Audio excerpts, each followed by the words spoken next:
NEET எக்ஸாம்னால வரக்கூடிய பிரச்சனைகள். இந்த ஒவ்வொரு வாட்டி கொஸ்டின் பேப்பர் லீக் ஆகுது, இல்லை நீட் தேர்வு ரிசல்ட் வரும்போது மாணவர்கள் இறக்குறாங்க தற்கொலை பண்ணி. நாடு முழுவதும் இது வந்து ஒரு பெரிய பேராபத்தாக வந்திருக்கு. தமிழ்நாட்டில் மாணவர்கள் நம்ம என்ன பண்ணுறோம், இப்போது ரீல்ஸ் போட்டு டிக்டாக் போட்டு டான்ஸ் ஆடின்னு இருக்கிறோம், வைப்பு பண்ணுறோம். அங்கே மாணவர்கள் என்ன பண்ணுறாங்கன்னா போராட்டம் பண்ணி படுத்த படுக்கையாக இருந்து ஒரு மனிதன் வந்து அதாவது வாழ்க்கையில் தனக்குன்னு வாழாமல் ஒரு பொது நலத்துக்காக இப்போ இறந்து போயிட்டாருன்னா அவர் குடும்பத்துக்கு யார் பொறுப்பு? ஒரு பாஜக ஆதரவாளர்களே மோடிஜி கிட்ட, ஐயா இப்போ உங்கள் அமைச்சருக்கு இவர் எவ்வளோ பரவாயில்ல, சப்ஜெக்ட் தெரியுது. காங்கிரஸுக்கெல்லாம் இந்த மாதிரி போராட்டம் தூக்கத்தில் கூட வராது. பழைய காங்கிரஸ் சுதந்திர போராட்ட தியாகத்துக்கு ஐயா காமராஜரோட அந்த செட்டு காலி. சோனம் வாங்சுக்கு எதனா ஒன்று ஆச்சு, அவர் உடம்புல எதனா ஒரு சின்ன உடல் பாகத்துக்கு எதனா ஒன்றுனா கூட இந்த பாவம் வந்து இந்த போராட்டத்துக்கு தள்ளினவங்கள சும்மாவே விடாது. வணக்கம் நேயர்களுக்கு அன்பு வணக்கம். ஒரு முக்கியமான ஒரு பிரச்சனை குறித்து, ஏன்னா நம்ம வந்து எப்போதுமே வந்து சமூக சிக்கல்கள் குறித்தும் பேசணும் அப்படிங்கிறது ரொம்ப கவனமாக இருப்போம். அந்த அடிப்படையில் 2026 நடைபெற்ற இந்த நீட் உள்ளிட்ட தேசிய தேர்வுகளில் கேள்வித்தாள் கசிவு முறைகள் நடந்தது அப்படிங்கிறது நீங்கள் பார்த்துருப்பீங்க. அது தொடர்பாக கல்வியாளர் சோனம் வாங்சுக் அப்படிங்கிறவர் தொடர்ச்சியான ஒரு காலவரையற்ற உண்ணாவிரத போராட்டத்தை ஜந்தர் மந்தர் டெல்லியில் நடத்திக்கிட்டு வராரு. இப்போ ரொம்ப ஒரு மோசமாக உடல்நிலையில் இருக்கிறாருங்கிறத பார்க்குற கிட்டத்தட்ட ஒரு 19 நாள் இது நடந்துக்கிட்டு இருக்கு. வாட்ஸ் ஹேப்பனிங் அரவுண்ட் டெல்லி, இது வந்து தேசிய அளவில் செய்தியாக இன்னும் பெருசாக மாற்றப்படலை. தமிழக ஊடகங்களும் பெருசாக கவனம் கொடுக்கல. இது எப்படி நீங்கள் பார்க்குறீங்க? இந்த தமிழக ஊடகம் வந்து சரியாக பேசலை, தமிழ்நாடு அரசியல்வாதிகள் சரியாக அதை பற்றி கொண்டு போகலை அப்படின்றது உண்மைதான். அதனால தான் இப்போ நம்ம அதை இன்றைக்கி கொஞ்சம் பேச வேண்டிய கட்டாயத்துக்கு தள்ளப்படலை, கட்டாயம் கடமையாக பார்க்குறோம். யார் இந்த சோனம் வாங்சுக்? இப்போ இந்த சோனம் வாங்சுக் யாருன்னா, அவர் வந்து பேசிக்காக ஒரு கல்வியாளர், அதை தாண்டி இயற்கை ஆர்வலர். இப்போ ஒரு இயற்கை ஆர்வலர் தேசம் அளவுக்கு வந்து ஒரு போராட்டத்தை நடத்துகிறாரு, போராட்டத்துக்கு உட்கார்றாருன்னா அவர் வீட்டு பஞ்சாயத்துக்கு அவர் பிரச்சனைக்கு உட்காராருன்னா கிடையாது. அப்போது நீங்கள் சொன்ன மாதிரி இந்த செய்தியை வந்து இங்கே இருக்கக்கூடிய தமிழ்நாட்டில் இருக்கக்கூடிய ஊடகங்களோ தமிழக அரசியல்வாதிகளோ அதை எடுத்து பேசலை. ஆனால் இப்போ நமக்கு வந்து அதை எடுத்து பேச வேண்டிய அவசியம் கொண்டு கிடையாது, அது ஒரு கட்டாயம். ஏன் அது கட்டாயம் அப்படின்னா, வாங்சுக் வந்து அவரோட பஞ்சாயத்துக்கோ அவரோட பிரச்சனைக்கு வந்து அவர் எதுவும் போய் உட்காரல. அவர் எதுக்காக போராட்டம் பண்ணி உட்காந்துட்டு இருக்காருன்னா, அதாவது 19வது நாள் முடிச்சுட்டு 20வது நாள் நோக்கி அவர் பயணம் பண்ணுறாரு. எதுக்காக உட்கார்றாரு அப்படின்னா, நீட் எக்ஸாம்னால வரக்கூடிய பிரச்சனைகள். இந்த ஒவ்வொரு வாட்டி கொஸ்டின் பேப்பர் லீக் ஆகுது, இல்லை நீட் தேர்வு ரிசல்ட் வரும்போது மாணவர்கள் இறக்குறாங்க தற்கொலை பண்ணி. நாடு முழுவதும் இது வந்து ஒரு பெரிய பேராபத்தாக வந்திருக்கு. இளைஞர்களுக்கு, அதுவும் குறிப்பாக மருத்துவம் படிக்கிறவங்களுக்கு, இல்லை வேறு எதனா கல்வியில் என்ட்ரன்ஸ் எழுதுகிறவங்களுக்கு இந்த மத்திய அரசால் தேர்வை கூட ஒழுங்காக நடத்த துப்பு இல்லை. எதுக்கு இப்படி தேர்வை வச்சு நாசனம் பண்ணுறீங்க? ஒரு நீட் தேர்வை நடத்த முடியலன்னா ஏன் நடத்துகிறீங்கன்ற, அது நீட் தேர்வை எதிர்த்து இந்த நீட் தொடர்பான அந்த தற்கொலைகள் நடக்கக்கூடாதுன்ற அந்த நல்ல காரியத்துக்காக 59 வயது அவர் வந்து இருக்கார். நிறைய நேரத்தில் நம்ம வந்து ஹீரோவை வந்து இப்படி வேறு எங்கன்னா தேடுவோம். ஆனால் ஹீரோ பார்த்திங்கன்னா இந்த மாதிரி இடத்துல உட்காந்துருப்பாங்க. இப்போ அவர் வந்து இந்தியாவில் இருக்கிற எல்லா மருத்துவ மாணவர்களுக்காக அங்கே உட்காந்துக்கிட்டு இருக்கார். அது மருத்துவ மாணவர்கள் தாண்டி இளைஞர்கள், இந்த போட்டித் தேர்வுனால் வரக்கூடிய பிரச்சனைகள், அதனால் மாணவர்களுக்கு ஏற்படக்கூடிய மன அழுத்தம், இந்த தற்கொலைகள், இதை எதிர்த்து தான் அவர் போராட்டம் பண்ணுறாரு. தமிழ்நாட்டில் நீட் அப்படின்னு பார்க்கும்போது நம்ம தான் அதிகமாக பேசுவோம், நம்ம தான் நிறைய உயிர் இங்கேருந்து போயிருக்கு, மாணவிகள்லாம் பிரச்சனை. ஆனால் இந்த சோனம் வாங்சுக்கு வந்து திமுக வந்து ஒரு 2 நாட்களுக்கு முன்னாடி ஆராசா அவர்கள் வந்து பார்த்து அவருக்கு வந்து ஒரு நம்பிக்கை தெரிவித்திருக்காரு, எல்லாம் பண்ணியிருக்காங்க. அதோட அங்கே நிற்கிது. அதுக்கப்புறமா வந்து அதிமுகவை பொறுத்தவரையிலும் எதுவும் பெருசாக அவங்கள பற்றி இன்னும் பேசலை. தாவேக்கா கேட்கவே வேணாம், அப்படி ஒருத்தர் இருக்கிறாரான்னு தெரியுமான்னு தெரியல. ஆனால் நீட்டுக்கு இங்கேருந்து பேசுவாங்க தமிழ்நாட்டில். ஆனால் இங்கே என்ன நடக்கிறது என்னென்னா, இந்த சோனம் வாங்சுக் மாதிரி ஒரு ஆட்கள் தான் வந்து உண்மையான ஒரு என்ன சொல்கிறது, ஒரு ஹீரோ. அதாவது ரியல் ஹீரோ கிடையாது, ரியல் ஹீரோஸு. எந்த வகையில் அவர் ஹீரோனா, இந்த இமயமலை அடிவாரத்தில் இருக்கக்கூடிய பிரச்சனைகள், அவர் வந்து இந்த ஸ்ரீநகர், லடாக் போன்ற பகுதியிலெல்லாம் இருக்கக்கூடிய இயற்கை சீற்றங்கள், கிளைமேட் சேஞ்ச், இந்த மாதிரி விஷயத்துக்கெல்லாம் வந்து அவர் போராட்டம் பண்ணியிருக்காரு. அவர் வந்து ஒரு சில க்ரீன் அவார்ட்ஸ்லாம் வாங்கியிருக்காரு, இயற்கை ரீதியாக அவார்டு இருக்கார். அப்புறம் நிறைய அதாவது இன்டர்நேஷ்னல் அவார்ட்ஸ்லாம் வாங்கியிருக்காரு வச்சுக்கோங்க. அதை தாண்டி இப்பொழுது என்ன நடக்குதுன்னா, 19 நாள் தாண்டி போகிறதுனால உடம்புல கிட்டத்தட்ட ஒரு 9.1 கிலோ மேலே வெயிட் லாஸ் ஆகி, மசில் இந்த தசையில் இருக்கக்கூடிய வலுவெல்லாம் போய், அவர் வந்து is hinting towards a multiple organ failure என்று டாக்டர்கள் பயப்படுறாங்க. அப்போது ஏதோ சும்மா போயிட்டு காலில் போய் உக்காந்துட்டு போராடுவோம் சொல்லிட்டு சாயந்தரம் அரெஸ்ட் பண்ணோன்னா நைட்டு போய் பிரியாணி சாப்பிட்டு தூங்குற அந்த போராட்டக்காரர் கிடையாது. செத்தாலும் பரவாயில்ல, நான் ஒரு நல்ல காரியத்துக்காக போய் சேர்றேன்ற மாதிரி இருக்கார். அவர் இந்த போராட்டத்தை பண்ண வேறு வழி இல்லாமல் அங்கே இருக்கக்கூடிய டெல்லி அரசியல்வாதிகள்லாம் எங்கே இதில் போய் கலந்துக்கலைன்னா நம்மளுக்கு வந்து அரசியல் ரீதியாக கேள்வி கேட்டுருவாங்களோ, அதே மாதிரி பெரியவரை பார்த்து, பெரியவர்லாம் 59 வயசு தான், அவரை பார்த்து ஒரு ஒரு ஒரு வாழ்த்தோ இல்லை சீக்கிரம் நீங்கள் இந்த போராட்டத்தை முடிங்கன்னு சொல்லிட்டு டெல்லியில் இருக்கிற நடிகர்கள்லாம், நம்ம ஊரில் நடிகர்கள்லாம் எப்படி இருப்பாங்கன்னு உங்களுக்கு தெரியும். ஏதாவது பிரச்சனை பத்தாயிரத்துனா முடிஞ்சதுக்கப்புறமா குரல் கொடுப்பாங்க. நான் எல்லாரையும் சொல்லலை, ஒரு சிலர் குறிப்பாக சொல்கிறேன். அது நமக்கு என்னன்னு ஒரு சில பேர் இருப்பாங்க, அவங்கள ஒண்டி தான் நான் சொல்கிறேன், நான் எல்லாரையும் சொல்லலை. நமக்கு என்னன்னு பல பேர் தான், பல பேர் இருக்கிறாங்க. அதில் குறிப்பாக இப்போ வந்து கப்சுப். ஆனால் அங்கே என்ன நடக்குது அப்படின்னா, அவரோட தசைகள் எல்லாம் பாதிக்கப்பட்டு அவர் உயிருக்கே பிரச்சனை வந்துடும். இது இன்னும் ஒரு 2-3 நாள் இவர் தாண்டினார்னா இவர் வந்து உடல் ரீதியாக வேறு சில பிரச்சனைகள் வந்து அவரோட வாழ்க்கையே வந்து ஒன்று நாள் குறியிடும், இல்லைனா ஐயா வந்து போய் சேர்ந்துருவாருன்ற அளவுக்கு மருத்துவர்கள் பயப்படுறாங்க. இதை பார்த்த டெல்லி ஹைகோர்ட்டு முன் வந்து, எதையா செய்யுங்கப்பா, என்னையா இப்படி இருந்தால் எப்படி, செத்துக்கித்து போயிட்டாருன்னா ஒரு இதெல்லாம் வந்து நமக்கு தேவையா, உயிருக்கு முக்கியம் இல்லை, ஒத்த உயிர்னாலும் அது முக்கியம் அப்படின்னு கோர்ட்டு பதறுது. கோர்ட்டு பதறி என்ன பண்ணுது, மத்திய அரசையும் அங்கே இருக்க டெல்லி கவர்மெண்ட்டே விளக்கம் கேட்கு, என்ன தான் பண்ணுறீங்க, ஒன்று பேசுங்க, இல்லை அவருக்கு சட்டப்படி என்ன பண்ண முடியும் அத்தனையும் பண்ணுங்க, மருத்துவ உதவி கொடுங்கன்னா, இல்லை தனியார் பார்க்குறாங்க, தனியார் பார்த்துக்கணும், அப்போ அரசாங்கம் எதுக்கு இருக்குது, அவர் வந்து ஒரு சாதாரண ஒரு போராட்டத்துக்கு உட்காந்துருக்கிறாரு. மாணவர்கள்லாம் வேற இல்லை. இன்னொன்று என்னன்னா, மாணவர்கள் வந்து ஜந்தர் மந்தரில் சாரையாக வர ஆரம்பிச்சிட்டாங்க. ஒரு 15 நாள் தாண்டினோன்னு இந்த கரப்பாம்பூச்சி கட்சி இருக்குது, இந்த கரப்பாம்பூச்சி கட்சி தான் இதை முன்னெடுத்து பண்ணுறது. கரப்பாம்பூச்சி கட்சியை சார்ந்த மாணவர்களும் ஒரு சிலர் சாப்பிடாமல் இருந்து அதில் ஆல்ரெடி ஒரு மாணவர் உடல்நல மோசையாகி மருத்துவமனையில் போயிடுறாங்க. பார்க்கும்போது தமிழ்நாட்டில் மாணவர்கள் நம்ம என்ன பண்ணுறோம், இப்போது ரீல்ஸ் போட்டு டிக்டாக் போட்டு டான்ஸ் ஆடின்னு இருக்கிறோம், வைப்பு பண்ணுறோம்.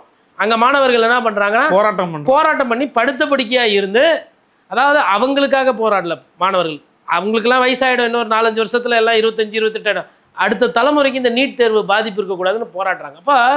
இப்போ ஒரு காலத்தில் வந்து நம்ம பார்க்கும்போது வரலாறில் வந்து இந்தியாவில் தமிழ்நாட்டில் இருந்து நம்ம வந்து ஒரு சில ரிசோர்ஸஸ் எல்லாம் கொடுத்தோம். அதாவது மகாகவி பாரதியார், சுப்பிரமணிய சிவா, அது மாதிரி ஆரம்பித்து கப்பலோட்டிய தமிழ் வஉசி, வீரபாண்டிய கட்டபொம்மன் இப்படியெல்லாம் பார்த்துட்டு அதுக்கப்புறமா வந்து, அதாவது சுதந்திர போராட்டம் நாட்டுக்கு ஒரு பிரச்சனைன்னும் போது தமிழ்நாட்டில் நாங்கள் இருக்கிறோம், குரல் கொடுக்கும் தான் ஒரு மண் இது. அதுக்கப்புறம் வந்து ஐயா சர் சி.வி. ராமனை கொடுத்தோம், அறிவியல் ரீதியாக ஐயா அப்துல் கலாமை கொடுத்தோம், ராமானுஜத்தை கொடுத்தோம், எவ்வளோ பேர் கொடுத்தோம். ஆனால் இன்னைக்கு இப்போ பார்த்தீங்கன்னா வட இந்தியாவில் அவங்க இந்த மாதிரி போராட்டங்கள், இந்த மாதிரி பிரச்சனைகளை நான் எப்படி எடுத்து வரேன். விவசாயி அந்த 3 சட்டம் ரத்தானதுக்கு காரணம் வட இந்தியாவில் இருக்கக்கூடிய போராளிகள். அப்போ இப்போ இதில் இன்னொரு நற்செய்தி என்னென்னா, விவசாயிகள் சங்க தலைவர் வந்து அவர் ஹரியானா பஞ்சாப்லேருந்துலாம் அவங்க உள்ளே இறங்கி நாங்கள் இருக்கிறோன்றாங்க. ஆனால் அவர்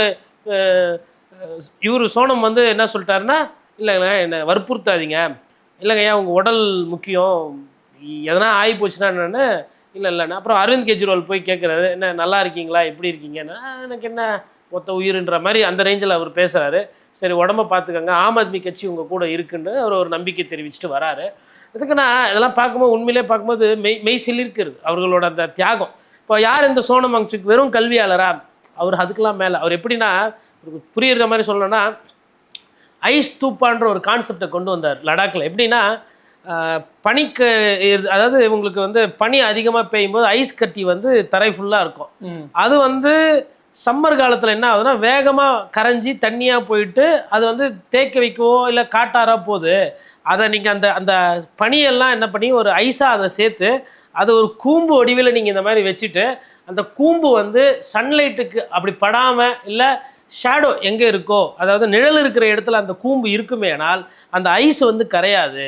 அந்த ஐஸ் வந்து உடனே கரைஞ்சி போகாமல் கொஞ்சம் கொஞ்சமாக ரொம்ப லேட்டாக கரைஞ்சி அது வந்து ஒரு சின்ன ஓடை மாதிரி தண்ணி வரும், அந்த தண்ணியை எடுத்து விவசாயம் பண்ணலாம் அப்படின்னு சொல்லிட்டு, மலையில் வந்து காஷ்மீரில் உச்சியில் எப்படி பண்ணுறதுன்னு சொல்லிட்டு ஒரு ஆராய்ச்சியாக எடுத்து ஒரு கூம்பில் வந்து கிட்டத்தட்ட 1.5 லட்சம் லிட்டர் தண்ணியை சேகரிக்க முடியும் அப்படின்னு சொல்லி காட்டி அவார்டு வாங்கினார். அதாவது இயற்கை மீது பற்று, மனிதநேய மீது பற்று, இப்படி ஒருத்தர் வந்து இப்போ நம்ம கண்ணில் தெரிகிறாரு. இப்படியாப்பட்டவருக்கு அரசு வந்து, மத்திய அரசு வந்து என் காது எதுவும் கேட்காது, என் காது கேட்காதுன்ற மாதிரி அவர் குறிப்பாக என்ன கேட்குறாருன்னா, அமைச்சராக இருக்க, கல்வி அமைச்சராக இருக்கக்கூடிய தர்மேந்திர பிரதான் வந்து ஒதுங்கணும், பதவி விளங்கணும், உங்களுக்கு கல்வி அமைச்சருக்கு பதவி வைக்க தகுதி இல்லை, அதான் ஃபஸ்ட்டு கோரிக்கை. நீட்டு கூட 2வது, உங்களுக்கு தகுதி இல்லை, நீங்கள் வந்து மாணவர்கள் பற்றின எந்த சிந்தனையும் இல்லாமல் பொறுப்பற்ற முறையில் பொறுப்பே ஏற்றுக்க மாட்டேங்க. நம்ம அக்கௌண்டபிலிட்டி தான் அடிக்கடி பேசிக்கிட்டு இருக்கோம் இன்றைக்கி தமிழக அரசியல். யாருன்னா பொறுப்பு ஏற்றுக்கிறீங்களா, அந்த பொறுப்பு ஏற்றுக்கங்கன்னு சொல்லிட்டு தான் அவர் போராட்டம் பண்ணுறாரு. மத்திய அரசு வந்து ஃபஸ்ட்டு வந்து அப்படியே ஒரு 10-15 நாள் ஒன்றும் பிரச்சனை இல்லைன்ற மாதிரி இப்போ ஒரு அழுத்தத்தை அவங்க உணர்றாங்க. பட் என்னென்னா நான் நினைக்கிறேன் அநேகமாக 1-2 நாள் அவரை வந்து ஆம்புலன்ஸில் கொண்டு போய் மருத்துவமனையில் அட்மிட் பண்ணுவாங்கன்னு நினைக்கிறேன். இப்போது பிரச்சனை என்னென்னா, இப்போ ஒரு மருத்துவமனைக்கு போய் எடுத்துகிட்டு போகிறாங்க, ஒரு உயிர் காப்பாற்றப்படணும். ஆனால் இந்த திசையில் இருந்து போய் உள்ள 60 வயசு நெருங்குற ஒருத்தருக்கு ஆர்கன்ஸ்லாம் ஒரு வேளை சோறு போடல 2 வேளை சோறு போடலனாவே ஆச்சா பூச்சான்றெல்லாம் நம்மளே வந்து பசியில் கத்துறோம். ஒரு மனிதன் வந்து அதாவது வாழ்க்கையில் தனக்குன்னு வாழாமல் ஒரு பொது நலத்துக்காக இப்போ இறந்து போயிட்டாருன்னா அவர் குடும்பத்துக்கு யார் பொறுப்பு? இன்னொன்று, உடம்புல எதனா பாதிப்பு வருதுன்னு வச்சுக்கோங்களேன், அதை வந்து எழுந்து நிற்க வைக்கிறாங்க, அவரால் நிற்க முடியல, இயற்கை உபாதைகளை அவரால் போக முடியல, படுத்த படுக்கையாக கிட்டத்தட்ட வந்துட்டார். அதாவது மனசாட்சி இருந்தால் இதெல்லாம் பண்ணோம், ஒன்றும் பிரச்சனை இல்லை. உங்களுக்கு வந்து மீசையில் மண் ஓட்டக்கூடாதுன்னா பாரதிய ஜனதா கட்சி என்ன பண்ணலாம், வேறு எதனா ஒரு துறையை கூட இலாக்கா ஒதுக்கிட்டு இவரை மாற்றலாம் அட்லீஸ்ட். இல்லை யாருன்னா போய் பேசலாம். அதாவது நாங்கள் பதவியில் இருக்கிறோம், நாங்கள் அப்படி தான் இருப்போம், எங்களை யார் கேட்குறதுன்ற அந்த எண்ணோட்டம். இங்கே தமிழ்நாட்டில் கொஞ்சம் பேர் பாஜகவை எதிர்க்கிறதா கொஞ்சம் விளம்பரம்லாம் பண்ணிகிட்டு இருக்கிறாங்க இல்லையா, சீன்லாம் போட்டுட்ருக்காங்களா, அவங்களெல்லாம் வந்து போராட்டம்னா என்ன, மத்திய அரசை எதிர்க்கிறது எப்படின்னு சொல்லிட்டு நீங்கள் போனீங்கன்னா சோனம் வாங்சுக் அங்கே படுத்துட்டு இருக்கிற ஜந்தர் மந்தரில் போய் பார்த்தீங்கன்னா, ஓ இதுதான் போராட்டமா, சும்மா வாயில் வடை சுடுறது வாய் சவடால் விடுறது இல்லை அரசியல் அப்படின்றது தெரியும். அதாவது அரசியல்ன்றது இவர் எதிர்க்கிறேன்னு பேசுறது கிடையாது, செஞ்சு காட்டுறது. இன்னைக்கு உலகம் பூரா ஒரு அழுத்தத்தை கொண்டு வந்து பிபிசி அங்கே லைவ், பிபிசி வந்து உட்காந்துருக்கிறாப்புல. பிபிசி சொல்கிறா இந்தியாவில் இந்த மாதிரி ஒருத்தர் வந்து ஒரு இமயமலை அடிவாரத்தில் இருக்கிற ஒருத்தர், ஒரு பேர் இயற்கை ஆர்வலர், இயற்கை மீது பற்றுக்கொண்டவர், மாணவ சமுதாயத்து மீது பற்றுக்கொண்டவர், ஒரு கல்வியாளர், ஒரு இன்ஜினியர், படித்தவருங்க, மெத்த படித்தவர். நமக்கு தான் படிப்பாளினாவே பிடிக்காது, மெத்த படித்தவர் உட்காந்து போராட்டம் பண்ணிகிட்டு இருக்கிறாரு, என்ன ஆகுன்றது தெரியல. அதாவது அப்புறம் இவரை பற்றி இன்னொரு சிறப்பு சொல்லணும்னா, 3 Idiotsனு ஒரு படம் வந்தது இந்தியில். அதை வைத்து தான் இங்கே விஜய் சார் நடிப்பில் நண்பன் கூட ஒரு படம் இயக்குனர். ஆமாம், சங்கர் இயக்குனர். கிட்டத்தட்ட அது மாதிரி வரக்கூடிய ஒரு கதாபாத்திரம் ஒரு மாணவர்களுக்கு, ஒரு புதுசாக சிந்திக்கக்கூடியவர், அறிவியலை அதிகமாக நினைக்கக்கூடியவர். அவருக்கு அந்த ஐஸ் தூப்பா எப்படி கட்டணுன்ற ஞாபகம் வந்ததுன்னா அவர் என்ன பார்க்குறாருன்னா, காஷ்மீரில் பிரிட்ஜுக்கு கீழே வந்துட்டு ஐஸ் கரைய மாட்டேங்குது. அப்போது மற்ற இடத்துலலாம் வெயில் வந்துச்சுன்னா பனிக்கட்டி கரைஞ்சி தண்ணியாக ஓடிடுது, வெள்ளம் ஆகிடுது, அந்த தண்ணி வேஸ்ட் ஆகிடுது. ஆனால் ஐஸ் இருக்குது, தண்ணி இல்லை குடிக்க, தண்ணி இல்லை விவசாயத்துக்கு, அதை என்ன பண்ணுறது அப்படின்னு வச்சுப்போது பிரிட்ஜு கீழே ஐஸ் நிற்குது. அப்போது மெல்டிங் பாயிண்ட், அதாவது ஐஸ் வந்து கும்பலாக சேர்ந்துருந்தால் கரையிற தன்மை கம்மியாக இருக்குது. அப்போ அதை எப்படி கும்பலாக சேர்த்து வெயிலில் படாமல் இயற்கை ரீதியாக பெரிய செலவு பண்ணாமல் எப்படி பண்ணணும்னு ஒரு கான்செப்டை கொண்டு வராரு. இப்போ அந்த மாதிரி ஒரு சிந்தனை இருக்கிறவர்கிட்ட இப்போ என்ன தெரியுங்களா, இப்போ நாடு முழுவதும் போடுறாங்க, பேசாமல் தர்மேந்திரனுக்கு பதிலாக பிரதானுக்கு பதிலாக இவரை கல்வி அமைச்சர் ஆகிடுங்க, இவருக்கு எல்லா தகுதியும் இருக்குன்னு ஒரு பாஜக ஆதரவாளர்களே மோடிஜி கிட்ட, ஐயா உங்கள் அமைச்சருக்கு இவர் எவ்வளோ பரவாயில்ல, சப்ஜெக்ட் தெரியுது, இவர் இருந்தால் மாணவ சமுதாயங்கள் பாதுகாப்பாக இருப்பாங்க, இந்த மாதிரி உயிர் பலி தற்கொலை எல்லாம் வராது போல், தயவுசெய்து இவராக்குங்கன்னு ஒரு கோரிக்கை வருது. அப்போ ஒரு போராட்டக்காரரோட அந்த வீரியம், அந்த வலிமைன்றது பாருங்கள், கவர்ச்சியை தாண்டி எப்படி உலகம் பூரா பார்க்க வச்சிருக்கு. அப்போ அவரோட அந்த நெஞ்சு தைரியம், அவரோட அந்த உன்னதமான என் வாழற வாழ்க்கை என் வாழ்க்கை இல்லை, அடுத்தவங்களுக்காக வாழ்ந்துட்டு போகிறோம் போ அப்படின்ற அந்த போக்கு இருக்கு பாருங்க. சொத்து சேர்த்து நாம் பண்ணல, சதி, இது வந்து என் மீது போடப்பட்ட பழி, அப்படியெல்லாம் அந்த அரசியல்லாம் பண்ணல. அவர் பண்ணுறது முழுக்க மக்களுக்கு உண்டான அரசியல். ஜந்தர் மந்தரில் எல்லாருமே சேர்றாங்க, மாணவ சமுதாயம் நிறைய போகுது. ஐயாவுக்கு வாழ்த்துக்கள். ஐயா வந்து சீக்கிரமாக வந்து நலம் பெற்று மருத்துவமனை போகணும், வீடு திரும்பணும். ஏன்னா ஒரு சிலர் சொல்கிறாங்க, கபில் சிபல்லாம் சொல்கிறாரு, நீங்கள் உங்கள் உடம்பை பார்த்துக்கணும், அரசெல்லாம் கேட்காது, அரசெல்லாம் இதுக்கு செவிசாய்க்காது, அதனால் உடம்பு பார்த்துக்கோங்க. இது பார்க்குறதுக்கு வந்து அப்படியே ரொம்ப பாவமாக அறிவுபூர்வமாக சொல்கிற மாதிரி இருக்கும் காங்கிரஸ் கட்சியிலேருந்து வரக்கூடிய இந்த வார்த்தைகள். கேசி வேணுகோபால்லாம் 15 நாள் 18 நாள் கழிச்சு தான் வாயை திறந்துருக்காரு. வழக்கம் போல் ஐயா ராகுல் காந்தி மேபி, ஏன்னா இவங்களுக்கு போராட்டம் பண்ணுறதுக்கோ எதிர்க்கிறதுக்கோ பாஜக பற்றி பேசுறதுக்கெல்லாம் இது கிடையாது. காங்கிரஸ் பண்ணிருக்கலாமே, இதை காங்கிரஸுக்கெல்லாம் இந்த மாதிரி போராட்டம் தூக்கத்தில் கூட வராது. பழைய காங்கிரஸ் சுதந்திர போராட்ட தியாகத்துக்கு ஐயா காமராஜரோட அந்த செட்டு காலி. இன்னைக்கு வந்து ஒட்டுமொத்த உலக அளவில் பேசுபொருளாக இருக்கிறாரு ஐயா சோனம் வாங்சுக். இப்போ அதில் இன்னொன்று என்னென்னா, இந்த காங்கிரஸ் சொல்கிறது பாருங்கள் என்னென்னா, ஏன்னா அந்த நீட்டை கொண்டு வந்ததே இவங்க தான், இந்த மாதிரி திட்டங்களை போட்டதே இவங்க தான். அதனால் இப்போது அதை எதிர்த்து ஒருத்தர் போராட்டம் பண்ணுறாரு, நான் ஏன் கேட்குறாம வாய் வரலை, அதனால் பார்த்துக்கோங்க பிஜேபி கேட்காது. ஏன் ஒரு வார்த்தை, அதாவது சொல்கிறாங்க நாங்கள் ஆட்சிக்கு வந்தால் ராகுல் காந்தி சொல்கிறார் நீட்டை ஒழிப்பண்ணலாம், பட்டு அப்படி தெரியல. இப்போது நம்ம என்ன நினைக்கிறோம், இல்லை நம்ம ஃபஸ்ட்லேருந்து பேசிகிட்டு இருக்கிறது என்னென்னா, நீட்ட தேர்வு இல்லாமல் அந்தந்த மாநிலத்திலே அந்தந்த மருத்துவக் கல்லூரி அட்மிஷன் போட்டுக்கலாம், அந்தந்த அரசு பார்த்துக்கிட்டோன்னு விட்டுட்டாவே மத்திய அரசுக்கும் தலைவலி கம்மி, இந்த மாதிரி கெட்ட பேரும் வராது. இந்த மாதிரி சோனம் வாங்சுக் போன்றவர்கள் பெரியவர்கள்லாம் வந்து போராட்டம் பண்ணுறதுக்கு தேவையில்லை. ஆனால் ஒன்று வயிறு எரிஞ்சு சொல்கிறேன், சோனம் வாங்சுக்கு எதனா ஒன்று ஆச்சு, அவர் உடம்புல எதனா ஒரு சின்ன உடல் பாகத்துக்கு எதனா ஒன்றுனா கூட இந்த பாவம் வந்து இந்த போராட்டத்துக்கு தள்ளினவங்களை சும்மாவே விடாது.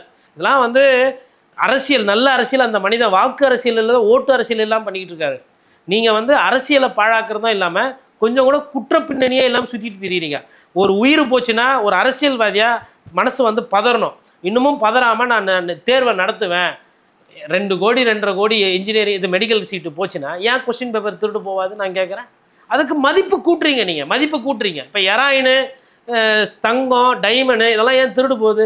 இடம் ஏன் வந்து டாக்குமெண்ட்டை திருட்டு இது பண்ணுறாங்க, ஃபோர்ஜரி பண்ணுறாங்கன்னா ஏன்னா மதிப்பு கூடி போச்சு. அப்போ மதிப்பை நீங்கள் குறைச்சா ஒண்டி தான் எல்லாருக்கும் எல்லாம் கிடைக்கணும். அது மாதிரி மருத்துவக் கல்லூரிகளை அதிகமாக்கி நிறைய மருத்துவர்கள் வரலாம். இந்தியா போன்ற இவ்வளோ பெரிய நாடுகளுக்கு நிறைய மருத்துவர் வந்தால் தப்பு இல்லை.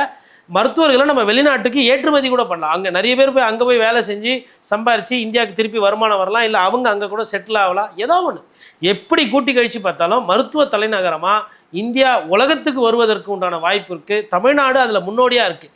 எனக்கு என்ன வியப்புனா, இவ்வளோ ஒரு பஞ்சாயத்து நடக்குது, தமிழ்நாட்டில் இதை பற்றி பேசுறது கிடையாது. சதா வந்து குதிரை பேர் அரசியல், அவர் எம்எல்ஏ தாவேக்காவை கலைக்க பார்க்குறாங்க, தாவேக்காவை அதை பண்ண பார்க்குறாங்க, தாவேக்காவை இதை பண்ண பார்க்குறாங்க. அங்கே நீட்டை எதிர்த்து கல்வி அமைச்சர் பதவி விலகணும், மத்திய கல்வி அமைச்சர் சொல்லிட்டு பேசிகிட்டு இருக்கிறார். இதெல்லாம் பார்க்குறாங்க. அதாவது என்ன விதமான அரசியல் பண்ணுறீங்க பாருங்கள். இப்போ இந்த கேள்வி நம்ம வந்து பொதுவாக தான் வைக்கிறோம். திமுக மீதும் வைக்கிறோம், அதிமுக மீதும் வைக்கிறோம், தாவேக்கா மீதும் வைக்கிறோம். பார்ப்போம் யார் யார் சோனம் வாங்சுக்கு எந்த அளவுக்கு. அதாவது நீங்கள் அவர் மாதிரி வர முடியாது, அவர் பணம் காசுக்கெல்லாம் அப்பாற்பட்டவர், இயற்கை ஆர்வலர். அது இயற்கையை நேசிக்கிறவங்களுக்குன்னே ஒரு ஒரு ஒரு தனி குணம் இருக்கும்.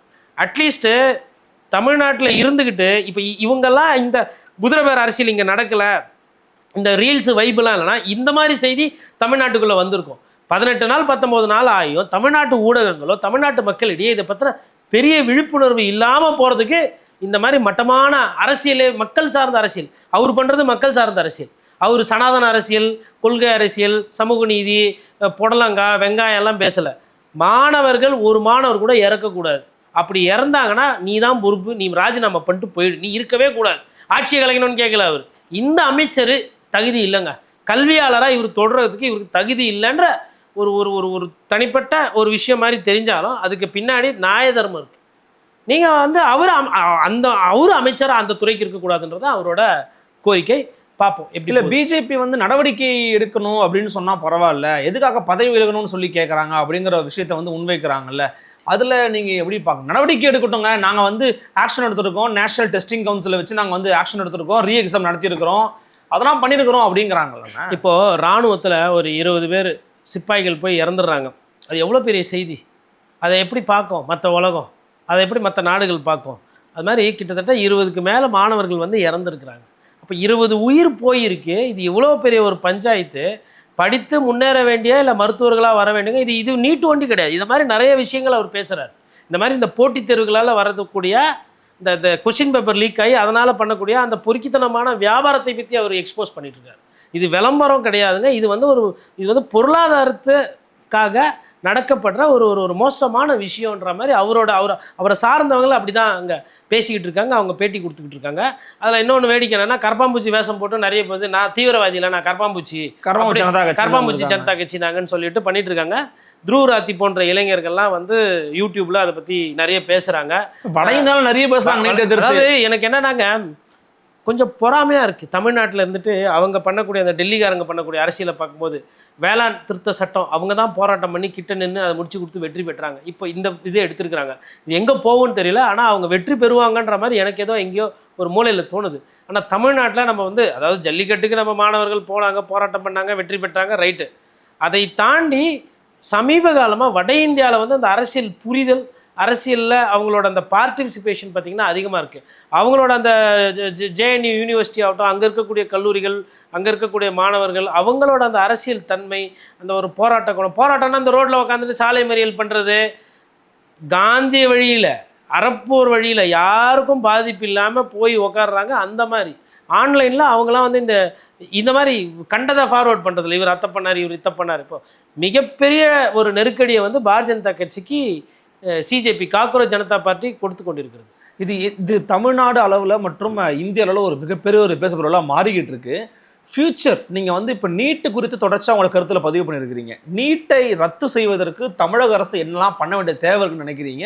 இது அடுத்த கட்டமாக தொலைநோக்கு பரவல் எப்படி கொண்டு போகணும்னு விரும்புகிறீங்க? ஒன்றும் இல்லை, நம்மளுடைய முதலமைச்சர் அவர் வந்து பிரபலம். சோனம், விவேக் ஓபராய் போன்ற நடிகர்கள்லாம் சப்போர்ட் தெரிவிக்கிறாங்க. இவர் ஒரு வேளை ஃப்ளைட்டை எடுத்து ஸ்பெஷல் ஃப்ளைட்டில் கூட போகலாம் ஐயா, போய் ஜந்தர் மந்தரில் அரவிந்த் கெஜ்ரிவால் மாதிரி, டெல்லி சிஎம் மாதிரி, டெல்லிக்கு ஒண்டி இதில் பஞ்சாயத்து இல்லை, நான் தமிழ்நாட்டிலேருந்து வரேன், என் தங்கச்சி அனிதா செத்து போச்சு, அப்போ வந்து நான் வீடெல்லாம் போய் பார்த்தேன், அதுக்கப்புறமா வந்து அரசியலில் இப்போ நான் சிஎம் ஆகிட்டதுனால அதை பற்றி பெருசாக எதுவும் கண்டுக்கிறது கிடையாது, இருந்தாலும் நீங்கள் இந்த மாதிரி ஒரு நல்ல காரியத்துக்கு பண்ணுறீங்கன்னு கேள்விப்பட்டேன், அதனால் உங்களை பார்த்து ஆஸ்பத்திரிக்கு போகலாம் வாங்கன்னு கூப்பிடலாம், இல்லை நீங்கள் இது கலைங்க, இது பெருசாக நீங்கள் முக்கியம், அப்படி ஒரு அன்பு கோரிக்கை வைக்கலாம், இல்லை அவங்க அங்கே இருக்கக்கூடிய போராட்டம் பண்ணுற மாணவர்களுக்கு ஐயாவை கொண்டு நாங்கள் காப்பாற்றி போகிறோம். அதாவதுங்க இப்போ 2 நாள் ரொட்டேஷனில் கூட உண்ணாவிரதம் இருக்கலாம், இல்லை ஒரு நாள் அன்றைக்கி வர மாணவர்கள் ஒரு நாள் உண்ணாவிரதம், மற்றவங்களாம் வந்து வீட்டுக்கு போகலாம். அந்த நோக்கம் என்பது இருக்கக்கூடாது. இதில் வந்து உயிர் தியாகமோ இல்லை உயிர் போகிறதோ இல்லை அங்கே வந்து போலீஸு தடியடி பண்ணுறதோ வன்மையோ என்பது கூடாது. அவங்க எல்லாமே காந்திய வழியில் போராட்டம் பண்ணுறாங்க, அவங்களுக்கு அந்த உரிமை இருக்குது. அந்த சட்டம் வந்து போராட்டம் பண்ணுறதுக்கு, அதாவது அமைதியான முறையில் அறவழியில் போராட்டம் பண்ணுறதுக்கு, அப்படி தான் காந்தியடிகள் போராட்டம் பண்ணி தான் நமக்கு சுதந்திரமே வாங்கி கொடுத்தாரு.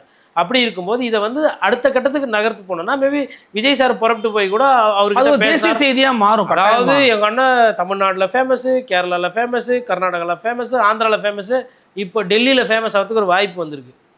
மேபி அவர் இதை அன்பு கூர்ந்து கவனித்து, ஏனென்றால் இந்த விஷயத்தில் நீட் எதிர்ப்பு அப்படின்னு வரனா அப்போ அந்த இடத்துல விஜய் சாரும் சரி, பத்திரிகையாளரும் சரி, தமிழ்நாட்டு மக்களும் சரி, அதில் ஒரே பேஜில் தான் இருக்கிறாங்க. பிஜேபி தவிர எல்லாரும் ஒரே ஒன்று தான் நிற்கிறோம், தவிர்த்து பாக்கி எல்லாமே அதே ஒரே அணியில் தான் இருக்கிறாங்க. அதனால் யாரோ எடப்பாடி பழனிசாமி கூட அவர்கள் போய் மேபி இபிஎஸ் போனால் யாருக்கும் தெரியாது, இபிஎஸ் வந்து இங்கே எதனா ஒன்று பண்ணலாம், அது அவருக்கு ஆதரவாக ஸ்டாலின் சார், மேபி உதயநிதி ஸ்டாலின் கூட அவர் கூட நீட் தேர்வை எதிர்ப்பேன்னு சொல்லிட்டு ஒரு செங்கல் ஒன்று வச்சுருந்தார் அவர், அந்த எய்ம்ஸு அந்த மாதிரி செங்கல், அந்த மாதிரி நீட்டுக்கும் ஒரு ஏதோ ஒன்று எடுத்துகிட்டு போயிட்டு அங்கே கூட போயிட்டு அங்கே அவர் பேசலாம்.